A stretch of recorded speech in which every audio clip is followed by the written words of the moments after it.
Hello, everyone. Welcome to this episode of Superhero Ethics. Today's podcast is inspired by a sad event, but it's a chance to celebrate a great life and someone who had an incredible impact on a game that many of us love, Magic the Gathering. We're talking, of course, for those who are in the Magic the Gathering world know, Sheldon Menery. Sheldon Menery was a huge part of creating the Commander format and putting out ideas such as Rule Zero and other things that really encouraged something that went along with a lot of Commander, namely the idea of playing a game where the focus isn't necessarily on who wins, but as much as how does everybody at the table have a good time, while still having some friendly competition involved. And that's the kind of thing that I love talking about on this podcast in terms of just like, let's talk about what that culture is like and how to sustain it and, challenges to it and other versions of things like that. All in honor of Sheldon, who just did so much to really put forward these ideas and was just such a great friend to so many of us. And I have two really exciting guests. First is returning guest Will Freeland. Will, I don't think we've had you on to talk about Magic before, but I know you've talked about comics on here and a lot of other topics. Will, just quickly introduce yourself. Yeah, so Will Freeland, Silver Dreamer pretty much everywhere on the internet. I've been here before talking about primarily Marvel stuff. Talked a little bit about Star Wars.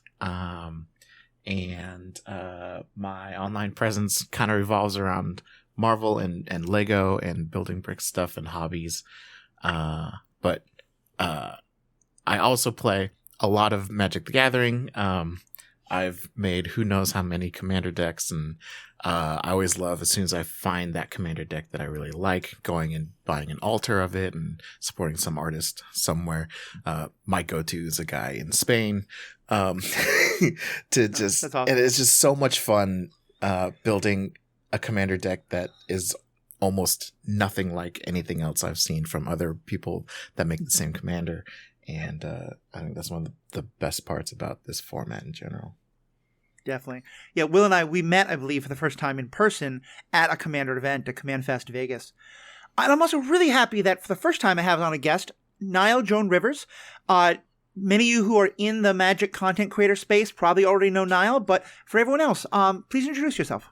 Yeah, thank you. I am Niall Joan Rivers on Twitch, Twitter, TikTok, wherever you can find me. I make Magic the Gathering content of all varieties, really, but the main things I try to focus on are making queer-centric content. I'm in the middle of a series that I call Commander Versus, where we do a two-headed giant Commander game that'll be like one queer group against another queer group. So we've done like twinks versus dolls, bears versus bis, theys versus gays, stuff like that. Just like silly little names, but it's a fun way to bring that part of the community to the forefront. And I also try to focus on new player-friendly content. I try really hard to lower the barrier to entry for Magic as much as I can, because it's a very intimidating game for new people to pick up, and I try to make that easier for them. Definitely. I love that. And I love especially what you talked about there, because one of the things certainly that I've experienced, and we'll talk about this more down the road in this episode, is that while Magic itself is slowly, but is becoming a lot more queer welcoming and friendly to all sorts of folks, the Commander spaces that I've been in have been overwhelmingly where I found that the most. Not exclusively by any means, and there's still a lot of work to be done, but it is a great connection I think we'll definitely be talking about. And let me actually just start with, because this isn't going to be specifically about Sheldon Menery, but about kind of the ideas he put forward and things like that. And I want to focus mostly on the ideas. But first, just starting with Sheldon. Niall, I don't know how much you had interacted with him or knew about his content, but kind of what did you know about Sheldon?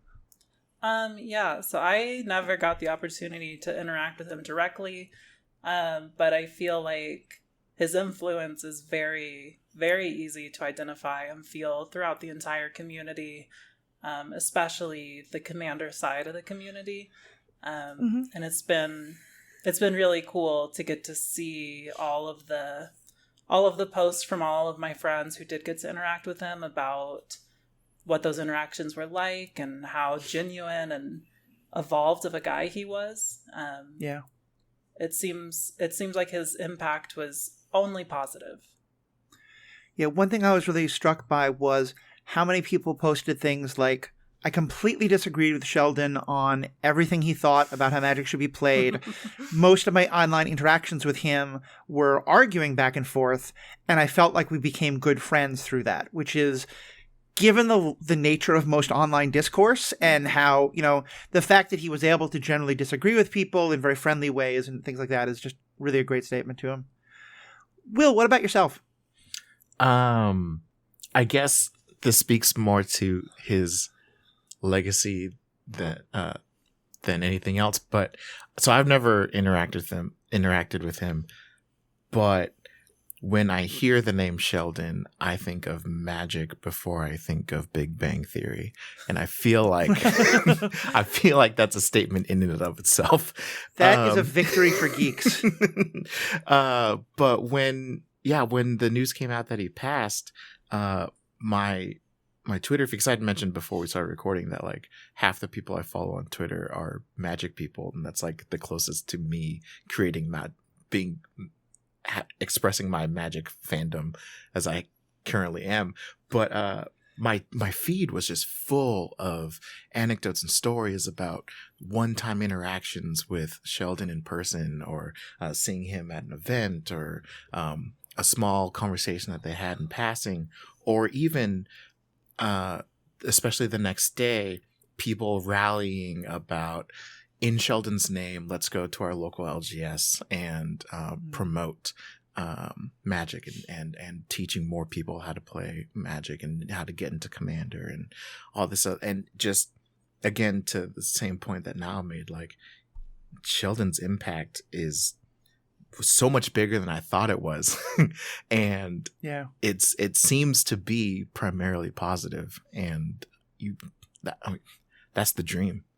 You can only hope to be that positive in so many people's lives. I will just say a quick interruption. For those of you who mostly listen to this podcast because you want to know about the ethics of robots and vigilantism and superheroes, I promise we will explain some of these terms that we're talking about. You don't have to know Commander, Magic the Gathering. We will explain what all that means in just a few moments, I promise. And now, though, let me, as kind of a way of starting that, maybe talk to us a little about your journey, because I know you did not start in Magic as a Commander player. Yeah, not even a little bit.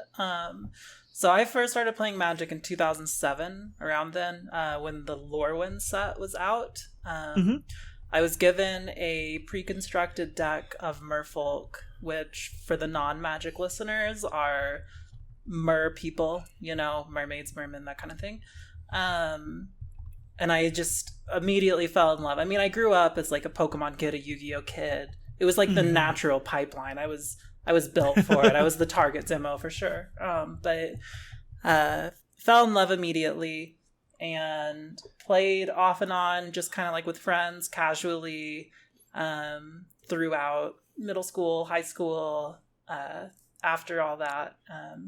Didn't seriously get into it until the last year and a half or so, where I started to get really into the competitive scene in Magic, which actually started with a group called the VML, which the VML is a Magic league that takes place online that is specifically for people of marginalized gender. So women, non-binary people, trans men, stuff like that. And I participated in their leagues and I did pretty well in them. And that just got me more and more into the competitive scene. And since then, I've been doing a lot of RCQs, which are regional championship qualifiers, and other tournaments like that.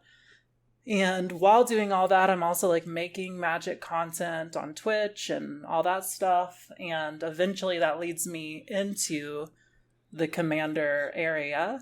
And my experience so far with Commander players has been very positive. I've made a lot of really good friends in that space. I've made, I think, some of my best content in the Commander space and really just kind of found a home for myself there. Yeah, that's wonderful. But it's definitely an interesting perspective coming into the Commander scene from the competitive scene, because it's the same game, it's the same cards for the most part, but totally different worlds. Very, very, very different worlds. Yeah.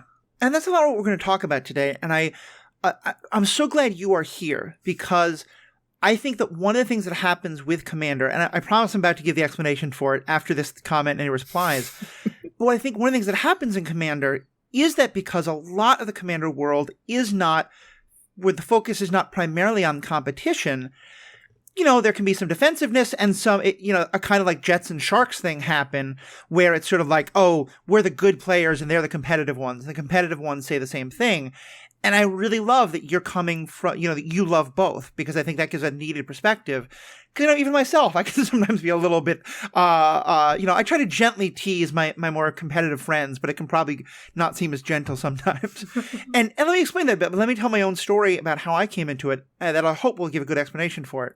I played Magic, Niall, I think possibly before you were born, certainly before a lot of my audience was born. I played in the very early days of Magic, Alpha, Beta, in the early 90s in high school. Kept playing through college. Most people stopped playing around that time. In the late 90s, people weren't really into it. Sold off my cards. Someone gave me $300 for a piece of cardboard just because it said Mox Emerald on it. I thought that was like the most money in the world. I will never look at the price of it again. But I got into it, and it was a lot of fun. And I was decent at it. I was not great. I went to one or two tournaments, didn't really love that. And eventually, like I said, kind of fell out of it in mid-college. Then, when I got back in some years later, I got divorced. I started looking for new community. And I started playing Magic again and wound up getting into judging as well. And I really liked judging, and I found that I kind of liked judging more because, honestly, I just didn't have it in me for the competition. I loved playing. I loved Limited especially, but like spending a whole bunch of money on a deck wasn't my thing. Doing all the research, like, I want to really honor, again, the amount of work competitive players put in is amazing. And like, I didn't want to play the Olympics. I just wanted to play in my backyard. And so I was happy mostly being a judge and playing some events for free. And then at a gathering of queer folks in Madison, I mentioned that I used to play Magic, and some people said, well, do you want to play Commander with us? And I said, what's that? And the way they basically explained it to me was, it's a different kind of format, it's multiplayer, it's different kind of deck building rules. And the idea of it, as they saw it, and I think this is a big part of how Sheldon saw it, was that it was meant for people who wanted to enjoy this game more as a social activity than as specifically about winning. And that it could be because they just wanted a way to hang out with their friends. It could be kind of, as Will was saying, although don't let me put words in your mouth, a place to... There was a mechanic in a set 3 years ago that looked really cool, but it just wasn't good enough to function in Standard or Limited. And Commander's a way to build, a ridiculous deck that just does something really fun, because you don't need to build the most efficient deck possible. And so it was this kind of world of, let's play the game and figure out how to have fun with it. Now, of course, the problem can be, if one person's idea of fun is let's spend $10 on a deck and just let everyone go to town, and another person's idea is let's all spend $1,000 on a deck and hopefully someone has won by turn 3 and then we start over again, that's really going to get complicated. People are not going to often work.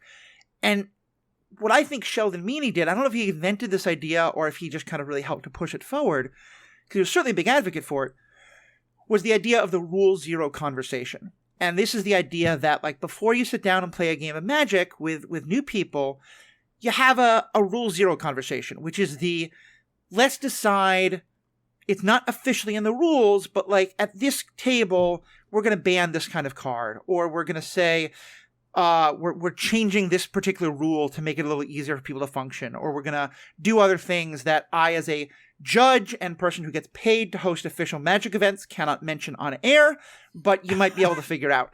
Well, that's not inherent to Commander, but that's something else entirely.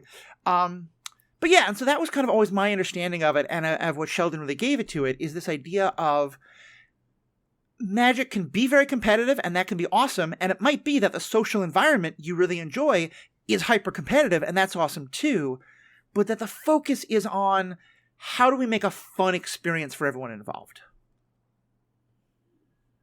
Totally. I ran into, I guess, like a couple of issues that I had to solve when I first started getting into the Commander world from the competitive world. The first being having to adjust to the different expectations of the table. Yeah. Because, like, you sit down to play a 1v1 best of 3 at an RCQ against your opponent, you are both trying to crush each other. You know, like, that is the game. If you don't hit a land drop on turn 3, I am going to choke you out the rest of the game. I don't care if you get to play another card. You know, like, that's the game. And that's what we're both expecting. That's, like, our equal expectation. They're not going to get to the end and be like, how dare you? Like, you didn't even let me, like, play any of my cards. You know, like, it's going to be like, yeah, I just didn't hit any lands and you capitalized on my disadvantage. Now, the other thing was I came into Commander. My one Commander deck was made of my Merfolk cards from when I first started playing.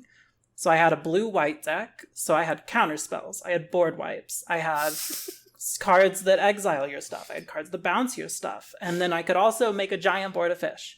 I had to learn other people's expectations of, you know, when is it appropriate to wipe a board? When is it appropriate to counter something? When is it inappropriate to do these things? Because, again, from the comp world, that doesn't matter. The appropriate time to do those things is when it wins you the game. And that's it. Yeah. But in, like, a more casual format, like Commander tends to be, it was hard for me to figure out, like, wait, what do you mean, like, it upsets you that I countered your Commander? Like, isn't that good? Like, doesn't that, like, ruin your plans? Isn't that great? Like, isn't that what we're here to do? But what finally made it click for me is I started thinking about it through the lens of content creation, actually. Because when I play Commander on stream, when I have people on, before the stream, I always tell them, like, hey, our first objective is be entertaining. Our second objective is play Magic. You know, like, I don't care if any of you are, like, good or bad or whatever. I don't care what your decks are like. Make it fun. Don't make it, like, not fun to watch. So doing that made it easy. Like, it clicked for me where I could be like, okay, is it more fun for me? Like, is it more fun for the table if I counter your spell? Or is it more fun for the table if I let your spell go through, even though I can counter it, even if it's worse for me? And, you know, this is very casual expectations. This is a very, like, we're playing a board game together, not we're trying to win together. Sometimes I think Commander games, the expectation is more competitive, and I think that can be really fun. But, you know, setting and meeting that expectation, I think, is critical. Because if any one person is not on the same wavelength as the rest of the table, it becomes a very awkward time very fast. Yeah. But as long as you all agree, like, this is the kind of vibe we're going for, you know, do whatever you got to do. Absolutely. I'm shutting up. We'll let you jump in. Oh, okay. So, no, I to play off of the, like, the casual let things happen mindset, like, I feel so because I've dipped my right pinky toe into competitive EDH versus where my decks typically sit are, like, high level, I guess is what's called, where it's strong and powerful, but it's not competitive because I don't run all of the $500 cards that are better versions of what I run. Right.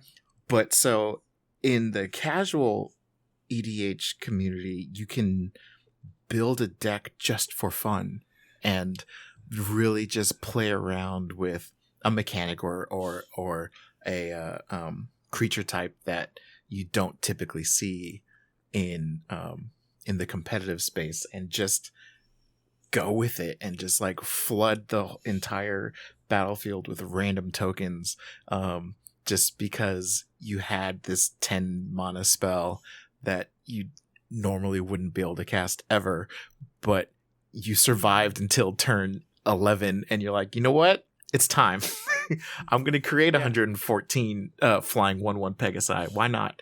And it's so much fun because, like, I have a deck that just keeps on cycling my cards. Like it's 100 card deck, but I draw like 150 times on average because I just keep on looping my cards to the bottom of my deck and just draw and draw and draw. It's for Arjun, the something. I forget his title, but his name's Arjun. He's awesome. He's a Sphinx. But like, drawing cards doesn't win me the game, like just like, conceptually. But like, when you play something that's a little more chaotic and you have no idea if you're going to win, that's just so much more fun to me than playing the lockout spells and the instant just get rid of my deck and then drop down a Thassa's Oracle for the immediate win type stuff. And it's just that's where you like really let your creative juices flow when you're playing casual and you're just like, well, let's just see how this goes. Yeah. I'm very much of that mindset. If I would describe some of the best games of Magic I've ever played, some of them are games I've won, but some of them are games I've lost. But I got to do this really amazing thing that knocked out 2 of the players, but didn't quite get there, and so the third was able to destroy me in like a half a turn because I was, had completely spent all my resources. And I think it ties back to what Niall was saying, because I love what you said there about that it has to be about the shared expectations, because there's no reason for me to go down and sit down with a couple of competitive players and be like, no, my version of Magic is better. That it isn't. It's just what Will and I love and what Miles sounds like you sometimes love. And to me, that should really be the goal there of not trying to decide which one's better, but just how do we create that space for the people who want one kind of Magic to find each other and others. Because I did go a little bit of a same thing in that I wanted a casual thing where everyone just got to do their thing. But to me, the fun way to play is I will counter all of your things, fully expecting that eventually you'll get something through and you probably will win. It turns out that not everyone finds that as fun as I do. But I have a good friend who's a Stacks player. Stacks is that kind of lockout kind of game. And she and I have had some great games with other maniacs who can convince that this is fun, where she's trying to lock everyone out and I'm trying to figure out how to counter everything she's doing.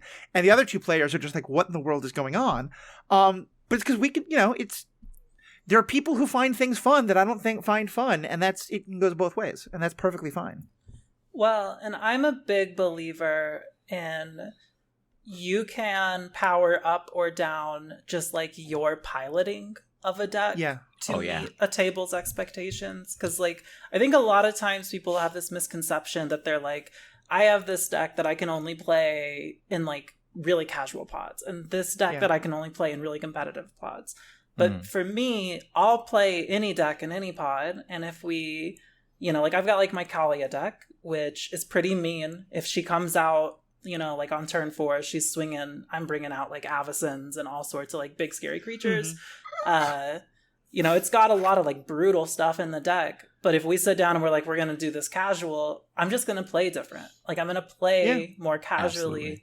Absolutely. If I have Platinum Angel, maybe I'm just not going to put her on the board. For those non-Magic listeners, Platinum Angel is a creature with highly oppressive text that says your opponents cannot win the game and you cannot lose the game. So until they can deal with Platinum Angel, no one's winning except for you. Yeah.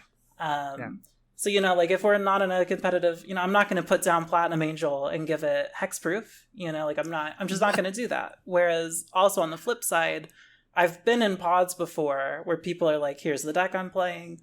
And I'll be like, I'm just going to play this precon. And they're like, oh, if you're playing a precon, I should power down my deck. And I'm like, no, you play what you want. I'll play my precon. It'll be fine. Yeah. And then, I win the game or whatever.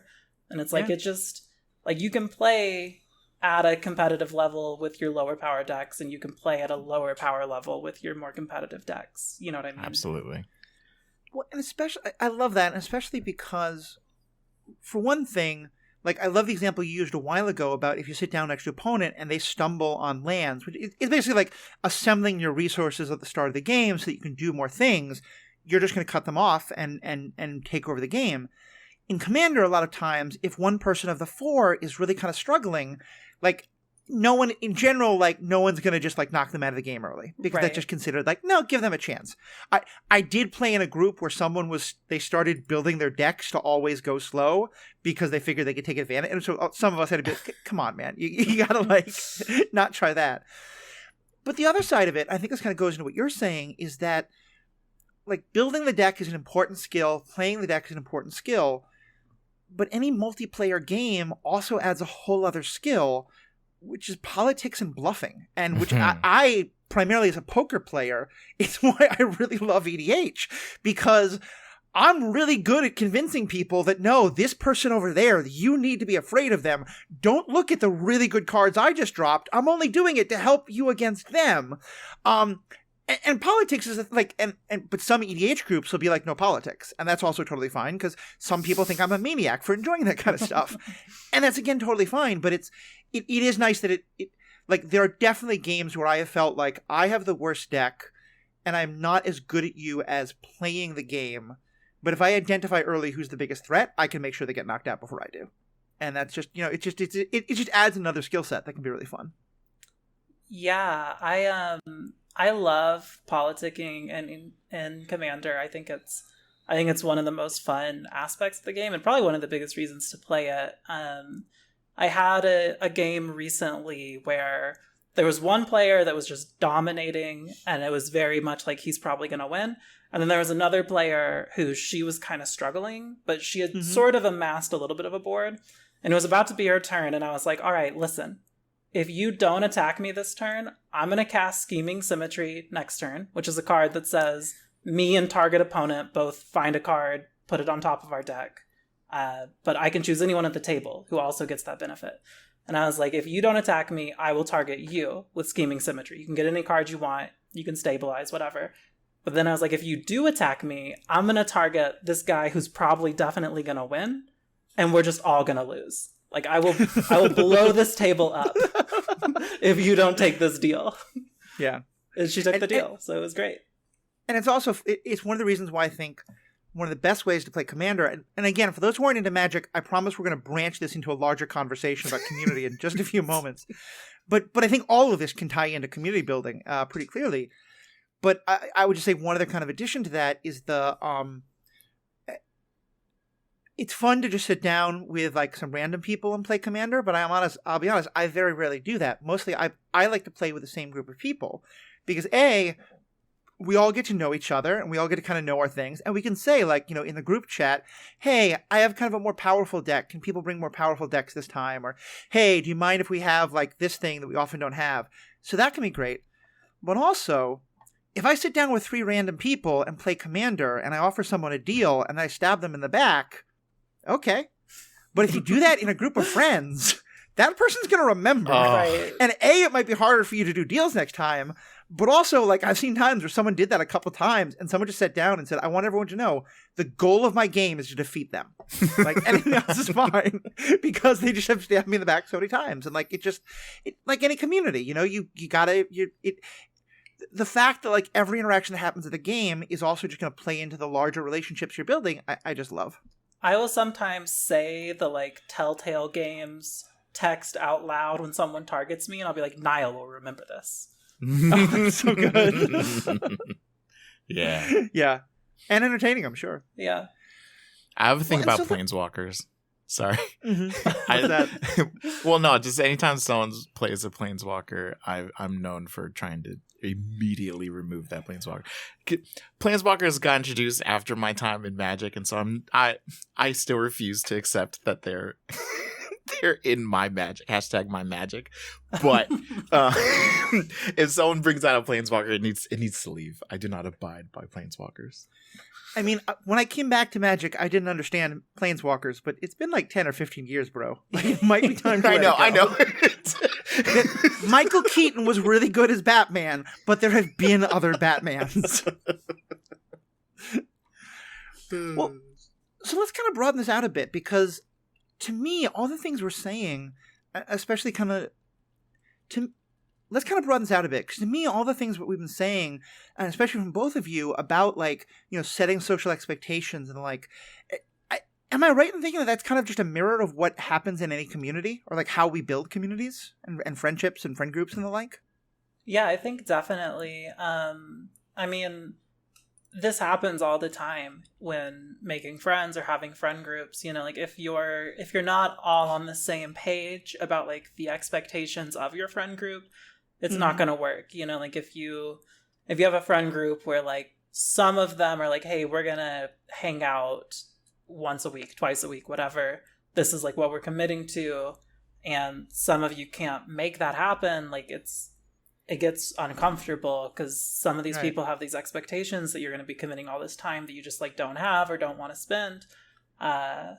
Whereas, you know, some friends you have, maybe the expectation is set that like, hey, we're going to see each other like twice a year, but those 2 times are going to be really solid.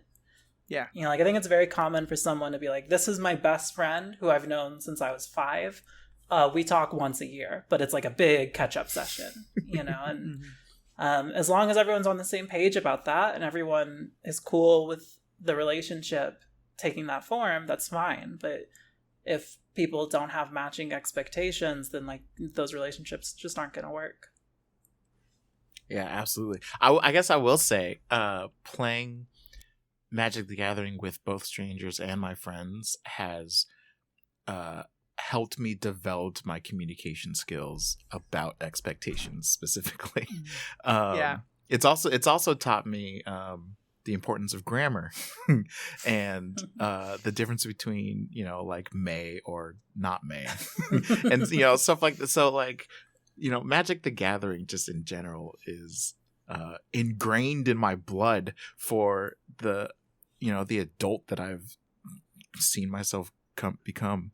But yeah, communication, setting expectations, you can't, it's hard to have a universal good time without that. Yeah, totally. One of my favorite examples that I've seen of this, where someone clearly had like learned the language from Magic, because as I said, there was, you know, this rule 0 conversation. It's that like it's the specific, let's set our expectations. I was with a group of friends who often play EDH, and there was a birthday party for one of them that did involve a lot of friends who were from outside that particular group. And within that group, it was the kind of folks who just, if you said anything that could in any way be taken as a sexual innuendo, they were going to say it. and so one of them just said, hey, it's great meeting you. Like, you know, can we just have a rule 0 conversation about the conversation and sexual innuendo? And like half the people were like, what do you mean? But the rest of us were like, that's actually brilliant. Because what he meant was he just was like, hey, what is the, you know, this is something that some of us enjoy in conversation, but can make other people uncomfortable. Let's figure it out. And like the people who weren't used to that were like, that's really weird, but really kind of awesome. Sure. Yeah. Let's figure that out. We figured out, like, yeah, it was there. Some of them were a little less comfortable. So we adjusted it as needed. And it was just such a great example of using this kind of, you know, tech to say, yeah, we're in a new group. Let's talk and figure this out.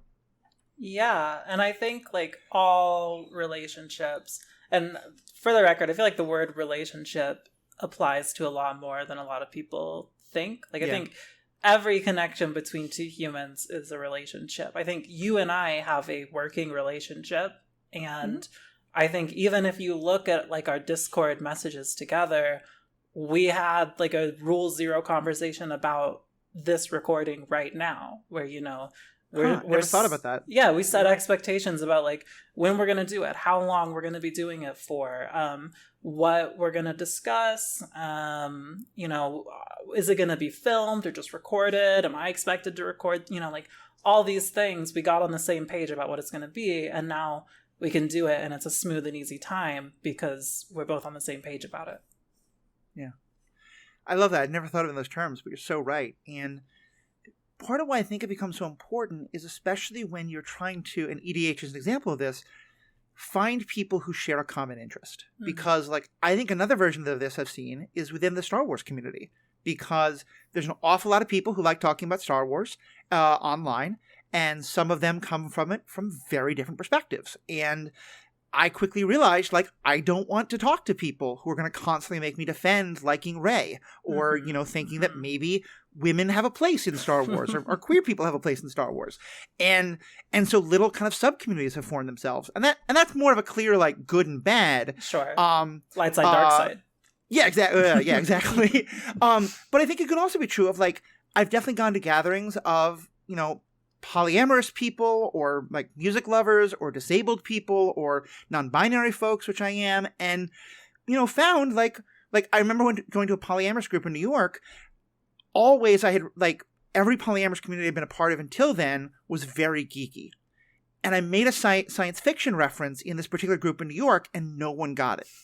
It was like the cool kids from high school had discovered polyamory. And like, they were nice people. They were great. It just wasn't really my community. But we kind of had to have a little bit like, I think in a lot of these spaces, if you're able to have more of that rule zero conversation of like, yeah, this is the level of, discourse we're expecting. And this is the kind of, respect we want to have. A lot of formal meetings, if you have a meeting that says like, please don't interrupt, step up, step back. We want everyone to try and speak, but leave room for others to speak. Use I statements, stuff like that. All of that is a rule zero conversation. Yeah, I'm glad you brought up polyamory because I think no one is doing rule zero better than the poly community. If you've ever been involved, if you've ever either been in a polyamorous relationship or gotten involved with someone in one, there's like immediately just like this litigious conversation of like, here's how we do it. Here's our rules. Here's our boundaries. Like, this is what I do. This is what I expect. And like anyone who's in a successful, healthy polyamorous relationship is like no stranger to this conversation and has to be having it with any potential partner encounter, whatever. I completely agree with you in terms of the theory of polyamory. I also need to say, my sweet summer child, if that has been your experience in polyamory, I am so envious of you. Okay, I want to be very clear that I said any successful, healthy polyamorous relationship. I've seen the bad side of polyamory, don't you worry. But they were not having those conversations. Yeah. No, it's really true. And I think it's workplaces. Like if you, going into a workplace, I think I've been watching The Office recently and just continually reminding myself, like, these are people who, part of the problem with the rule zero conversation is it assumes some level of everyone's on the same power level. And when you have power dynamics, it can be really hard. Mm-hmm. But yeah, I end up, sorry, about the rule zero to make it about me. No, please. I tend to have to kind of navigate a rule zero type situation when talking about like Marvel stuff, because over the last like decade and a half, more people know about who Iron Man is and who Captain America is, or they saw the X-Men movies, and then they come to me and ask and try to have a conversation about XYZ Marvel property, but their only frame of reference is from the movies, when they don't know where I'm coming from, and we have a difference of opinion on how something went down because we came from two very different experiences, and it has led to, I guess, for lack of a better phrase, awkward conversations, because we didn't have this rule zero. Like, where are you coming from with this? What's your frame of reference? How can I, tailor my response to whatever question you're about to ask me? How do you feel about Thor being a woman? And like random stuff like that, because I don't know where you're coming at me from. And so if there was this socially established rule zero for just the way that everyone interacts with everyone, we would be such a happier community. Mm-hmm. Yeah, I totally get that. I've definitely started, because I think what you're talking about Marvel is very similar to in Star Wars and other online communities like that. And I've started, if a new person messages me, I'm always really thrilled by it, but I'm often going to check like a little bit of their, Facebook or Twitter or whatever, and just be like, okay, do I see some stuff in there that indicates to me that we are not starting or ending with the same frame of reference? Then I might just be like, yeah, that's an awesome opinion. Thanks for sharing it. Instead of like, let's engage here. Because, yeah, I've definitely been kind of suckered in there a little bit. And it's just, sometimes, and sometimes it's like, again, things where it's like, I'm not going to say like homophobia or queerphobia or, sexism or racism or any of that are like equally valid positions. They're definitely not. But I do think there are also some things where it's like, I respect someone who's just like I think that everything that, like I hate the original movies of Star Wars and it's just not my thing. I'm like, okay, that's totally legitimate. We are not going to have a productive conversation. So I'm just going to kind of probably move on, So I think one of the things that is also really interesting about how this all plays out, this is kind of pulling it back a little bit to Magic itself, but I think it really is illustrative of all of this, is that you both kind of pointed out that, while Commander may have been really set up as this happy little land of no one wants to win and everyone just wants to have fun, and that's mythology to be sure. Like it's always, there's always been some level of competition. But now there's becoming more and more of, wait, but what if we do really want to win? What if it is the way we want to have fun? And it has emerged to the point where actually CEDH, competitive, EDH is Elder Dragon Highlander. It's another name for the Commander format. There's a whole set of politics there that I can't discuss for another 2 months till my NDA runs out. But putting that aside, I'd love to hear your both thoughts on that, because I think a lot of people I think there's been a lot of tension between Commander and CEDH, and a lot of it has resolved around this kind of Rule Zero stuff. And I think I kind of see a lot of fault on both sides. We're not here to really adjudicate that necessarily, but just talk about like what has that been like in terms of seeing this more competitive side of Commander evolve. I think, first of all, everyone who plays Magic needs to just like chill out a little bit about everyone else who plays Magic. Hell yes. We're all playing the same game. We're all on the same team. You're not mad at me. I don't know who you're mad at, but it's not the Commander players. It's not the comp players. It's not the CEDH players. It's not their fault that whatever card you didn't like got printed. So I think everyone needs to chill out a little bit, first of all. Yep. Second of all, I think that the benefit to competitive formats like CEDH or Modern Pioneer, whatever, is it circumvents the Rule Zero conversation a little. There's a pre-agreed upon social contract entering into these things, which I touched on a little bit earlier, but you sit down in one of these games and you are expecting everyone to do everything in their power to beat you. They are not going to do anything to make sure you have a fun time. It's not about that. It is about trying to beat you. And for me, and I think for most competitive players, that is the source of the fun. Knowing that like you are going to do everything in your power to beat me means that if I beat you, then like there's nothing you could have done to stop me, right? Like you did everything you could think to do to stop me from winning and I still won. That's amazing. That's an amazing feeling. That's why I do it. It's fun. It's just fun. I think that it makes total sense that CEDH would form out of EDH because it can get, even when you're having these Rule Zero conversations, it can get a little tricky, especially if we're talking about like how strong is your deck, which I think is sort of a useless conversation to have. Agreed. Period. Especially if you're using like a 1 to 10 thing, because there's like the meme of like every deck's a 7 or whatever. But because of the meme, it makes it even more impossible to say because what if your deck is a 7? You can't say it. So now you either have to say it's a 6 or an 8. It's just like, it's impossible. Yeah. It's a useless metric. It's impossible. And like I said earlier, you can power up or power down your own skills. So, maybe I say I've got a deck that's a 5 and you say I've got a deck that's a 9. And then we play together anyway, but maybe I'm just like better at Magic than you, and maybe I'm just like playing differently than you're playing. And it feels like I didn't bring a 5 and you didn't bring a 9. And so were we dishonest or were we just piloting different? It's Rule Zero is not an easy conversation to have because not everyone's speaking the same language all the time. So if you like Commander and you also like all the stuff that comes with the competitive side of Magic, then like, of course, you're going to want to marry those two things. Well, I think competitive anything is just the natural outcome of multiple people playing multiple games over and over and over again. I mean, like, you have your pet deck. As soon as it loses, you start looking into how to make it better.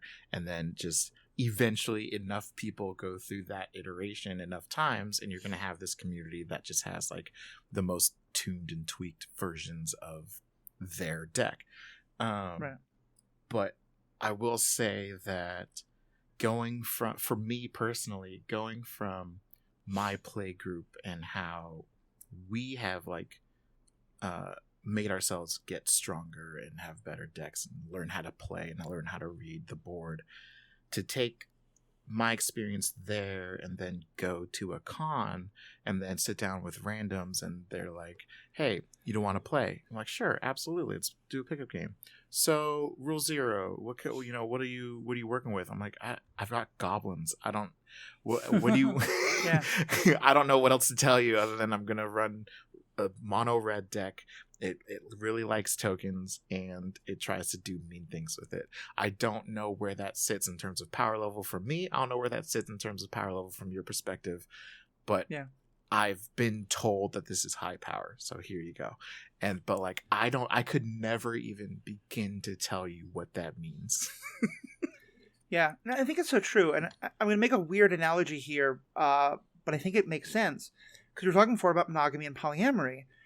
I think you're right that polyamory requires a rule 0 conversation, in part because, like you said, with competitive Magic, like most competitive games, there's an assumed rule 0. I think the cultural assumption of monogamy is the assumed rule 0. Mm-hmm. And what I would say there, in that case, though, it's not exactly the same, because I think part of the thing is that, and again here, I don't think polyamory is better. I just think that the way monogamy is taught and understood is problematic in that it's the same thing. Most people say, like, don't get too close to someone else. Okay, well, what the hell does that mean? Mm-hmm. And someone thinks that texting someone of the gender you're attracted to late at night is cheating, and someone else says that like doing these kind of karaoke with them is cheating, and someone else thinks like, no, all that's fine, just don't kiss them, or someone else thinks kissing is fine, just don't like. Mm-hmm. Like there isn't photo really on Instagram is not okay. It's like, right, and like, and even with Magic, I would say like, I have been in places where some amount of trash talking is completely legitimate and expected. And other places where that would get you thrown out of the store, or at least given a strict warning and then maybe thrown out of the store. So all that just to say that, and then specific to Magic, I agree with you that so one of the things that can make Rule 0 so much better is when you get more specific. Mm-hmm. So like in my play groups, it was never really officially said until we all kind of realized, like, yeah, we're doing this, let's just agree on this. The general rule is you don't use tutors for win cons. What I mean by that is like tutors are kind of card that goes and finds another card. And so because the idea being that one thing that we like is, as you were saying, Will, the chaos, and that you have a 100 card deck. Each one is different. You don't know what you're going to get. And so every time a person plays a deck, they're always tutoring for the same card to win the game the same way. That's just not what we find fun. Others, it's, you don't like the fast mana cards, the cards that allow you to build up resources really fast. Like, others, it's more, whatever it is, it's it's how do you have that conversation that gets a lot more specific? Because you're right, when it's just power level, we can be saying the same words but mean totally different things. Yeah, definitely. I think it's really tricky. I think honestly what people need to try and be better at is kind of managing this on the fly a little bit in games, because I think for me a lot of how this goes is very improvisational. It's very kind of like what you said earlier, like if someone's stuck on 2 lands, I'm gonna like treat them with kid gloves until they get set up. I'm not gonna even if like if I was in like a tournament playing like a competitive format, I'm just gonna bully that person until they're dead. I'm just going to be like, oh, you've exposed a weakness, I'm going to take advantage of it. That's the game. But this is like a casual format that's made for fun. Something I'll say a lot in Commander games, especially on stream, is I'll start my turn and I'll look at a person who I know I can kill that turn. And I'll say, hey, do you not want to be playing anymore? Do you not want to be in this game any longer? Which is kind of like a very your life. It's kind of a very intimidating thing to ask somebody, but it's a very gracious question, to be like, hey, do you want to keep playing or are you good? Because like I could take you out. I could take you out right now.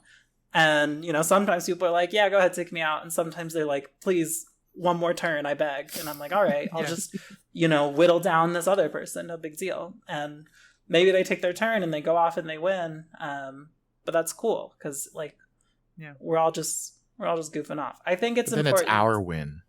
Yeah. I helped you get there. But I think it's also important to be very clear and honest throughout the game, before and during, about like what your deck is doing and like what is threatening about it.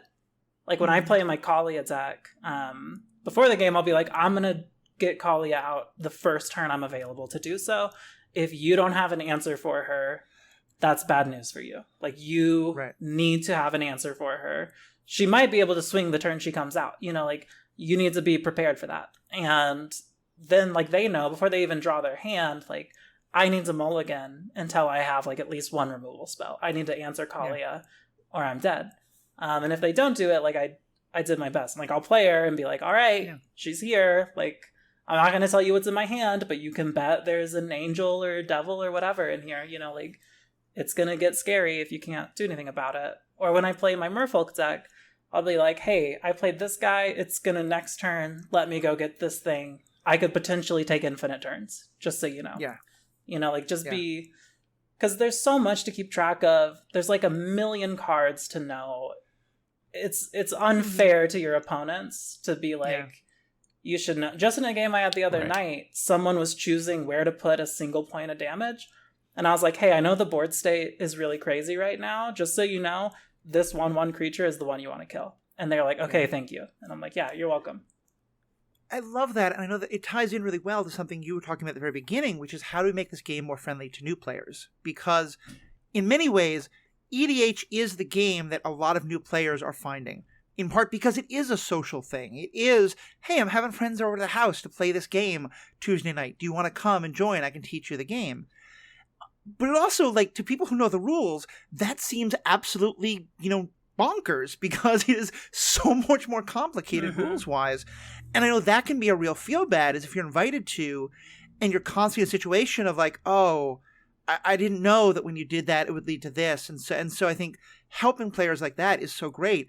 And so that leads me to a question of like, how do you, that's a great example, but beyond that, what else do you do to kind of help make EDH more friendly to new players? Because I think it can be super intimidating when it's all these cards people don't know. People don't want to ask to read every single card, but there's so much things on the board. How do you build that community? And that's to both of you. So I'm not personally a MTG content creator, so I can only speak from like the experiences that I've been part of. But I want to add my star of approval for the like open communication. Like I've had the opportunity to be on a couple of different creators Twitch channels playing with absolutely brand new people, and being open about my deck and them being open about their deck of like, hey, since you guys didn't counter this, or if you don't counter this, this is the cascade of things that's going to happen and I'm going to win. Just I've never had that experience in person, like at an event or anything. And so like I feel like the format of all of us being not in front of each other and staring down each other's boards has ended up creating a situation where, oh, hey, look, communication is important. And so we're more open about this kind of stuff. From my experience when I've been playing with my neighbor, he plays and he has a very different power level. Cool, I just perpetuated it, but he plays very differently than me and my friends do. Like for whatever reason, he and his friends don't even track commander damage because for XYZ reason. I don't entirely know why, but because it's annoying to do, sure, I guess. And so that's my frame of reference, and so I know that they haven't seen a handful of cards or text that I will be bringing to the table. And so when I first play a card, I'll play it facing them, so I can just easily show them and just be like, hey, I'm gonna play Goblin Engineer, I guess. And so like I'll scoot it over and let them read it, and like I'm not going to play the 3 cards this main phase 1 that I want to play until everyone understands each card that I am going to play. And so like it just slows down the pace from what you as the deck owner might be used to, but from a community and bringing new people and teaching new things perspective, letting people read the cards and not expecting everyone to know every single damn card because there's only a few thousand. It just makes things easier and I feel like makes for a better experience with the whole pod, the whole table. Yeah. So I've brought a ton of people into Magic. I'm very familiar with teaching someone how to play Magic. I think I'm pretty good at teaching people how to play Magic. For starters, I would say I would never teach someone Magic with Commander. That's never what I would do. I think Commander is the game that like you learn Magic and then you can like play Commander. But the way I always start when I'm teaching people in person is, I'll get a couple of pretty simple decks. We'll do like a 1v1, but we'll both play with our hands exposed. So we'll both play with our hands exposed, and I'll like walk them through their turn, their phases, what they can do. We'll talk about options because they'll be like, oh, I could play this creature or this creature. And I'll be like, which one do you think you should play? Why do you think one's better than the other right now? Get them to start like thinking like a Magic player. And we'll do that 1 or 2 times and then play a game with our hands closed and do that. And then, just wait till they get the hang of it. But it's so hard with Commander because there's 4 board states. There's potentially like 400 unique cards at the table. In your deck, there's definitely like upwards of, 99 unique cards or 100 unique cards that you could have just on your own. That's so much. Like, that's so much to draw a hand and there be 7 different cards you've never seen. And they're like, all right, take your turn. Like, what do you mean? I have to read like a novel before I can even like understand what's going on here. So I think just like guiding players through it as best as you can, being very clear about like what you have and what's scary. And I mean, if someone's new enough, you kind of need to just like, I don't want to say like baby them, but like you need to treat them like the player who's stuck on 2 lands, at least a little bit, Very because you all need to be cognizant of the fact that they aren't like, it's going to take more for them. Like everything they're doing is harder for them because they're learning everything as you're laying it down. And you're just like, all right, I played this, trigger, like all this stuff that's like automatic for all of us who've been playing it for a long time, but just like extremely overwhelming for a new player. And I think it's also important to let them know when they can turn their brain off a little bit. You know, you're like, hey, this person's like doing this like combo thing. Don't even worry about it. Like you're tapped out. Just let it go. just let it happen. We're just going to see what shakes out at the end of it. Who cares? Like you do not need to be tracking this. And then like the relief that washes over their face when they're like, oh, thank God. Like I was so confused. And I was like, yeah, don't worry. It's weird. Yeah, I used to teach Magic at a store I helped run, where I managed their events, and I'm the same way. I would never teach someone EDH, but I certainly know others who do. And in my friend group, someone will sometimes bring someone who like, yeah, I've been teaching them EDH. This is going to be their first game with other people. And yeah, we'll do very much that same kind of a thing. And I think part of that is, and that's kind of been a big part of this whole conversation, is there's a very big difference between sitting down with strangers versus playing with a group of friends, and to me, I mean, the best way to do that is like get people over on a Tuesday night. I love to cook for people, but also like if you just go to your LGS pretty regularly, you're mostly going to see the same people and you're going to develop friendships, or at least, as you were saying, Niall, like relationships of some kind, and levels of trust and understanding and expectation of each other. And I think, if a total newbie who no one knows comes in and asks to learn Commander, I'm probably not going to sit them down at the game. I'm going to try and direct them in some other way. And when it is that new person, like, really hope it's with a group of friends, because then even more so it's going to be like, because I think all the things you're saying, like, there's an attitude of, okay, this won't be the most fun Commander game I play, but if we do this new person gets to be part of our, group, and they're a friend of mine. I want them to hang out with me on Tuesday nights, so of course let's do this. Yeah, if I have my pick of like if I have to teach someone magic via Commander, the way I want to do it is there's 5 people at the table, and I am just like playing with the new person. You know, like I am sitting over their shoulder. I'm their Yami Yugi. I am like their guardian who's just like, I'm gonna like, you're gonna be making all the decisions. I'm just gonna like point out what's possible. Yeah. We're gonna talk through options together. I'm gonna make sure you're not gonna get bullied at the table. I'm gonna make sure that you stay okay. I think that's I think the best way if like you have to bring a new person into Commander. Very much so. Very much so. So I want to bring up one last question, and then in our member-only section, we're going to talk a little bit more about community building and things like that. And Niall, I know the stuff that Niall has talked, and I know the stuff that Niall has talked about specifically doing queer content. I want to ask her about that, and so that'll be in the member-only section. The last thing I want to ask is, and this comes off of a point you made now, but also, Will, I think this will be relevant to you. Let me give it a bit of background here. Some of the terms that are used in Magic are spike and what are the other psychographics that Timmy? Yeah, Timmy, and the idea of them is that Magic did this study of like trying to understand all the different reasons why people play Magic, and that spikes were the people who, now you were talking about, like who the primary joy they get out of Magic is winning.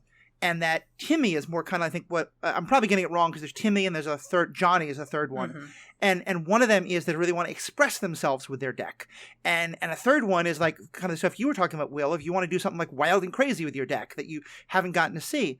And I got into Magic around the time that discourse was really strong. It's kind of faded over time. But one of the things that people told me a lot about Commander is it's a place to get away from the spikes.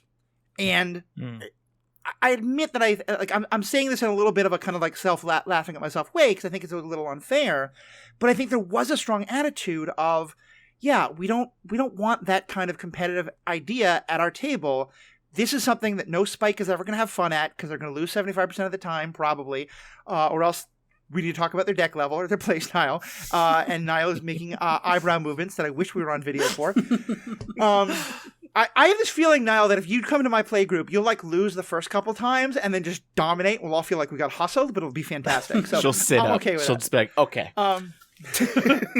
like quick aside, one thing I've learned playing poker is, because there again, like the way I play poker with my friends and the way I play poker at a casino is very different.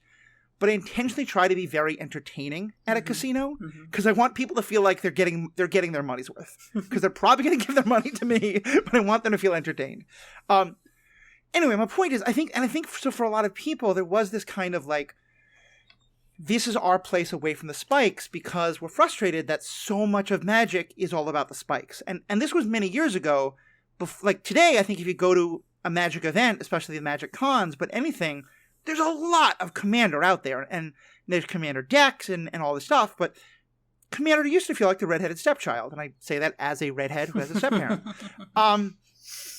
And I think that was part of why a lot of us kind of got our hackles up when we first started, when CEDH first started coming in. And I think there was problems on both sides. I think a lot of people were upset about it. And I've definitely come to a much different place. And now hearing a story like yours of someone who can really have that competitive mindset, but also enjoy other things, it helps a lot. And so I want to hear just from you, but also from you, Will, like, how do you shift that mindset? Or maybe a way to start is when you're in that mindset of, I want to win, and that's what's going to give me joy, I imagine losing isn't the most fun thing in the world. And so how do you deal with losing when you're in that competitive mindset, but also then how do you change the mindset so that you can find a different kind of fun? Well, so for me, and I have been referred to before as a spikopath, to give you a concept of like okay. how I approach this stuff. To me, losing does not bother me, especially losing in competitive situations. It doesn't really bug me. It doesn't get me down. If anything, it drives me to want to play more. It's like my whole thing is just like, if you beat me, I'm just going to think about like, what could I have done better? You know, like my competition is always against myself. You know, like my competition is always, what could I have done differently or better?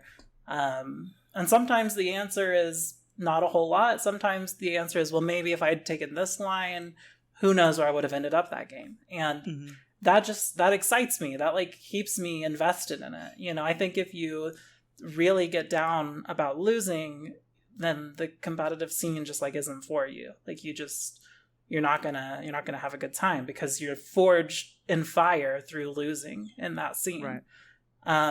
It also super doesn't bother me in Commander because there's 3 other people there. You know, it's chaos. Even if I'm like playing my heart out, I still like I'm at the mercy of 3 people. You know, like Now, I don't think I'm losing 75% of my games, which is why I was giving you eyebrows before, but I get it.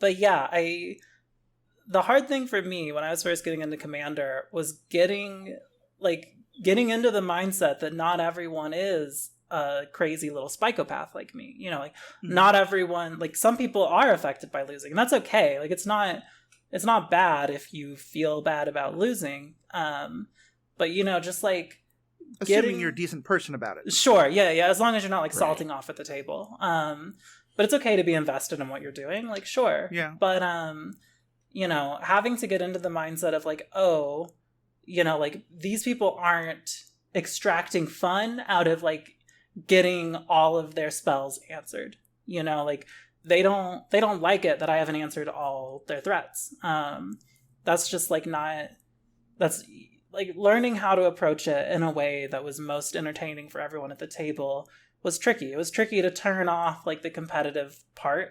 But once I was able to, like, it's a very fun like board game experience. I feel playing Commander. Like it's a fun way to see like what weird stuff people brought, what weird brews people came up with.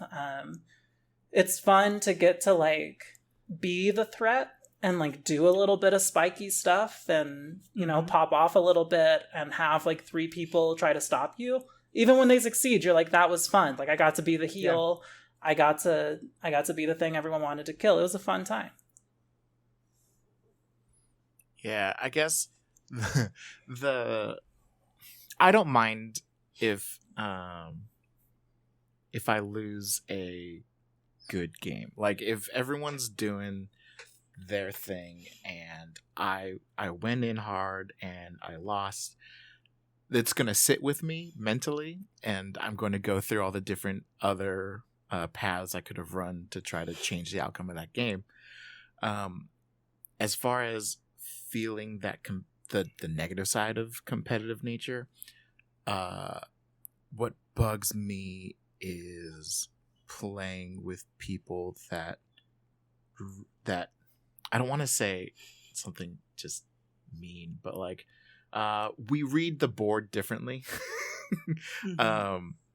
If you have someone who doesn't have much and you see Akalia on the board, and from their personal experience they're like, oh, goblins are the devil, we gotta get rid of that. Like, I'm clearly not the threat. You don't need to cancel my couple of goblin tokens if we're sitting here dealing with Akalia that's about to get rid of her summoning sickness. Like, that bugs me. But if it's with strangers, I can't say anything. If we're playing online on somebody's Switch, usually there's way more communication and talking through everybody's decisions, and that doesn't typically happen. It's really at the cons where someone's just like, well, I don't like what you're doing, and just will, from my perspective, make a terrible decision that just leads to someone else just running over the board because now no one is equipped to deal with it. And the competitive side of me comes out internally. I don't take it out on anyone, but just like, that was a terrible decision, and that's really that bugs me to my core. And so from not competitive EDH perspective, but just the competitive nature in myself, that's kind of where it comes out. But that same nature is what makes me want to be a better player. It's what makes me want to learn how to pilot my deck differently. It's what makes me overall become in my opinion, a better Magic player, and so I'm okay. I'll take that negative with the more positive. Yeah.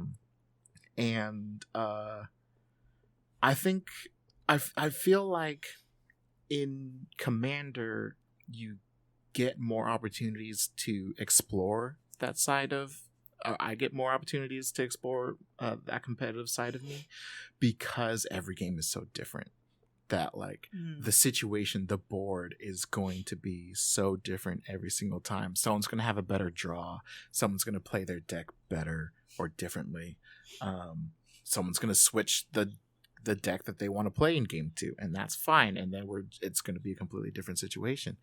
And because no 2 games are the same until you run a deck that's all fetches and 1 win con, then you learn to be mentally adaptive, which then makes it so your deck is super adaptive. So you can be a Yugi Yami for yourself, and like a Karibo actually has a place in your deck for some reason because it's going to take down a Slifer the Skydra or whatever. Like it's just it's so much fun. And the only way I feel that's going to happen is if you embrace the natural competitive side in yourself, but you keep it in control, so you're not lashing out at people and flipping tables.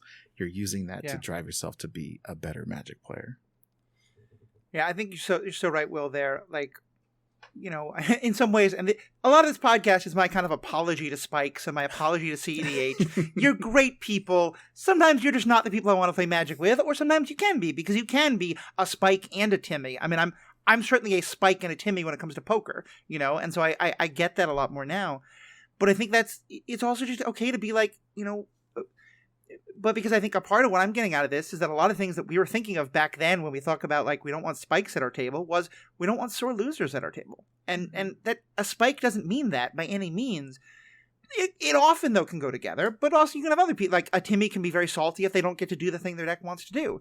But like I don't think I ever realized I was doing this until we were really thinking about it. But I remember now when I was playing at a store quite often, I would generally not, like, I would invite good friends of mine because I already knew them and trusted how they were going to act. But if I was playing Magic against someone, even if I knew they wanted to play EDH, I probably wouldn't invite them to my home games until I'd seen them lose a couple games. And I'd seen how they responded. And if they were able to lose and be like, oh, good game, you know. The person who I played, like, she had this great deck, and I learned, you know, I couldn't beat it, so I got to put these cards in my deck so I can beat her next time. Like, yeah. That sounds like going to be great. You know, if the person's like, oh my God, it's so unfair. I can't believe they printed that card and they played this card and it was unfair, or they must have cheated or something like that. Yeah, I don't want you at my EDH table. Mm-hmm.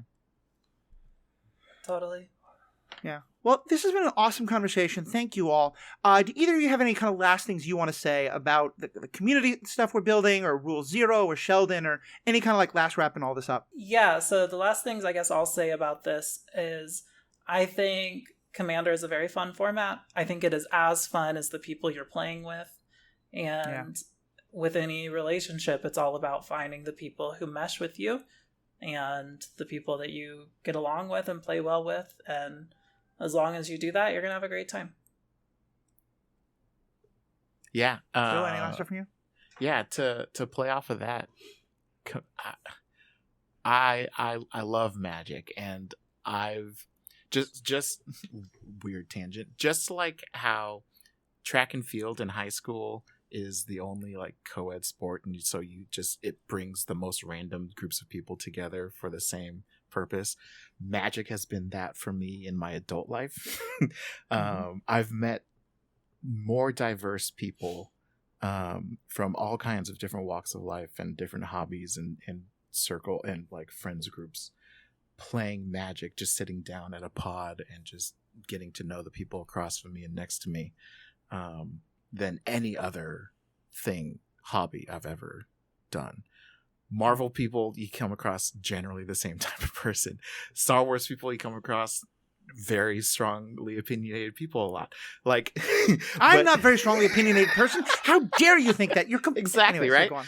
So go on. But then you sit down at a Magic table and you have one person who is completely decked out in cosplay. You have another one in like nursing scrubs. You have someone in their PJs, and you have someone wearing like a 3-piece suit, and we're all sitting down having a fun casual game together, and that is so cool. And I highly encourage anyone who is even relatively interested in checking out Commander and or Magic to at least look into it and see if something about that world brings you in. Yeah, I think it's such a great way to put it, and I think it is. For me, it has been the basis of a lot of my friendships. It's been where a lot of my friends were founded or grew since I got into podcasting. That's changed in a lot of other ways too. But and I just kind of want to end with just like honoring again Sheldon, and I think he became kind of the public face. And I want to say that like there's a lot of other people on the rules committee, and I know a lot of other great minds went into all the stuff with Rule Zero. But just that it is such a great concept.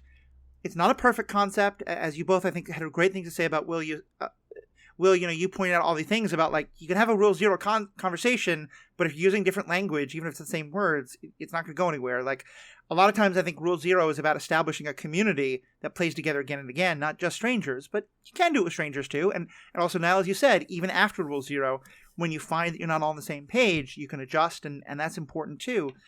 But I just, like, I think it's such a great idea for any kind of community, like any kind of gathering, Hey, we're going on a hike. Okay, does that mean that we're going to hike for like 2 hours and then drink a bunch of beers? Or does it mean that we're like going to go for 8 hours? What's the idea here? We're going to the Ren Fair. I can deal with an hour, like 2 hours of that. Someone else can deal with 5 hours of that. Have the Rule Zero conversation. It's just such a great concept. So, and we're going to kind of build off of what Will was just saying there about community and stuff and the work that Niall is doing in our members only section. But for people who aren't members and want to just learn more about the two of you, Niall, starting with you, where else can people find your content? Yes, I'm on Twitch, Twitter, YouTube, TikTok. You can find me on all those at Niall Joan Rivers. I post a lot of different kind of magic stuff. I post comp stuff. I post EDH stuff. I'm all over the place. I play it all. I love it all. It's all really, really, really queer. And for those who are Magic people, you will be at MagicCon Vegas. Am I correct? I'll be at MagicCon Vegas. I'll also be at Commander Sealed this weekend. I fly out in the morning. For anyone, I mean, this will be, I'm sure, it'll be long gone since by the time this comes out. But yeah, I'll be at Commander Sealed. I'll be at Vegas, and I will be at DreamHack Atlanta in December. Awesome. And Will, where can people get hyped up about comics, especially in a time when a lot of us are not watching comic book movies and TV shows, but want to go back to the original source? Where can they go? So I have a podcast as well. It's called Hype is My Superpower. Me and my best buddy Steve, who actually taught me Magic back in '94, we talk about Marvel Comics. He's reading every single mutant comic that's come out. I'm reading all of the current comics that are coming out, and we talk about it together, and it's a lot of fun. Outside of that, I'm on Twitch, Twitter, Instagram, TikTok, other places probably. I have silverdreamer.com. So as Silver Dreamer, Silver with a Y. If you are interested in anime, Marvel, Lego, random hobbies, and especially Marvel, come and find me. Let's be friends. Yeah. Well, and this has actually given me a great new idea, because Will and Steve have both been frequent guests on both of my podcasts, and I've had so much fun. They're nice enough, talk about Rule Zero, to let me talk with them about comics, even though I don't read comics. My brain doesn't work that way. But we should have an episode about what would a Rule Zero conversation look like for the X-Men, for the Avengers, for the Fantastic Four, like what, all these different comic groups. What should their Rule Zero conversation be? Because Steve, I know, was also wanted to be on this and he couldn't. So that's an episode you've just volunteered for. Congratulations. Okay. Well, and to everybody else, as I said, members are going to have more content in a second, but to everyone else, if this is your first time listening to this, you can find more about my podcasts at theethicalpanda.com. That's where you can find all the ways to give us feedback. I'm on Twitter. I'm on TikTok. I will eventually be on some non-Twitter thing. As I said, I will jump off the ship when everyone agrees what is the ship we're all jumping off to. I have a Blue Sky account. I have a Vine account, or whatever it's called. I just can't monitor all of them. But definitely do check all those out. It's a great way to give us feedback. It's a great way to share the show with others. And in the show notes, you'll also find all the links to that, as well as all the links to my 2 awesome creators who are with me today. You'll also find ways to become a member of this podcast. For only $5 a month, you get ad-free content, you get bonus content, and you get to support this podcast. And one of the things that I'm doing right now is that during the strike, 25% of all the money that I get in from that, I'm donating to the Strike Fund. This is a great fund that's working to help all the people who are affected by the Hollywood strike, both the writers and the actors themselves, but also, the caterers, the hairstylists, the people who, the security people, all the folks who are also out of a job because they're not working on the sets where these people are on strike. So it's a great time to become a member. And the last thing I'll promote, and granted, you're only going to hear this about 2 days in advance, but hopefully it will work. If you're going to MagicCon Vegas and you're getting there Thursday and you're looking for something to do Thursday night, on Thursday night, I'm running a charity function called Charity the Gathering Vegas. If you go to our website, charitythegathering.com, you'll find out all the information, or you can find us on Twitter under Charity the Gathering. It's an event to benefit Trans Lifeline. And this is a third event we're doing. We're going to do a number of these events going forward, all to benefit queer and related causes, because something that's really important to me and really important to so much of the magic community is trans causes and queer causes. And we have commander pods. We're going to have limited pods. We're going to have a number of creators are going to be there doing hey, jump into this pod with this person, or jump into a commander draft with this person. So it's going to be a lot of fun. If you're free on Thursday night, go to charitythegathering.org, check all the information out, and it'll be right there, and hopefully you can join us Thursday night. So on behalf of myself, Will, Niall, thank you all so much for listening. We have spoken.